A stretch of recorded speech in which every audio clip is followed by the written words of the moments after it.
ایک سوال یہ ہے، ہر علم والے پر اوپر ایک علم والا ہے، اس میں کیا حکمت پوشیدہ ہے؟ یہ قرآن حکیم کا سینگ ہے، قرآن حکیم کی آیت ہے کہ ہر علم والے پر ایک علم والا ہے۔ اگر ایسا نہ ہوتا تو علم تو کبھی کا رک گیا ہوتا، محدود ہو گیا ہوتا کہ جو علم والا تھا وہاں تک علم رک جاتا۔ اللہ کے بعد جس کے پاس سب سے زیادہ علم ہے وہ رسول اللہ صلی اللہ علیہ وسلم ہے۔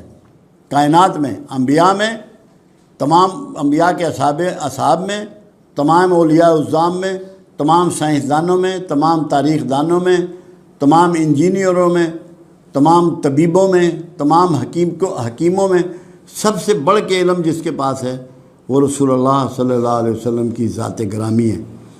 مگر ایک جملہ آپ کی زبان پر رہتا، رب زدنی علما، اے اللہ میرے علم میں اضافہ فرما۔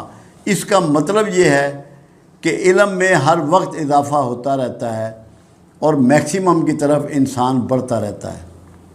اللہ نے سارے علوم کملی والے کی ذات میں پیغمبروں کو خصوصی علوم سے نوازا، مگر رسول اللہ صلی اللہ علیہ وسلم کو تمام علوم جو دیگر انبیاء کو عطا کیے گئے وہ سارے مجتمع کیے رسول اللہ صلی اللہ علیہ وسلم کی ذات گرامی میں، جس میں ایک واقعہ ملتا ہے۔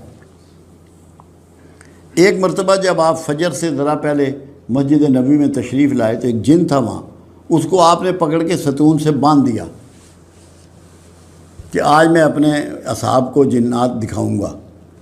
پھر ایک خیال آیا کہ میرے بھائی سلیمان علیہ السلام نے ان کو یہ جنات کی ملاقات کا، جنات کے ملنے کا علم عطا کیا گیا تھا، جنات سے وہ کام لیتے تھے، کہ انہوں نے یہ دعا کی تھی کہ یا اللہ جو علوم تو نے مجھے دیے ہیں وہ کسی اور کو نہ دینا، تو ان کے لیے شرمندگی کا باعث نہ ہو، اس لیے آپ نے اس کو آزاد کر دیا اور اصحاب رسول کو نہیں دکھایا۔ علم بڑھتا رہے گا، آپ کے زمانے میں بھی بڑھتا رہے گا، کیونکہ علم ہر سورج کی پھوٹنے والی کرن کے ساتھ نئے علوم آتے ہیں۔ اس لیے دنیا میں آپ دیکھیں انسان کہاں تک پہنچ رہا ہے اور کہاں تک آگے جا رہا ہے، اور اس نے ابھی بہت آگے سفر کرنا ہے۔ یاد رکھیے جیسے آج یہ پانیوں میں تیر رہا ہے کیونکہ اللہ کی مچھلی پانیوں میں بغیر کسی سہارے کے تیرتی ہیں، انسان تیر رہا ہے۔ اس نے کوئی مخلوق ایسی نہیں ہے جو کوئی عمل کرتی ہو اور انسان نہ کر سکے، انسان نے وہاں پہنچنا ہے۔ فضاؤں میں بھی اب تیر رہا ہے بغیر انسٹرومنٹ کے۔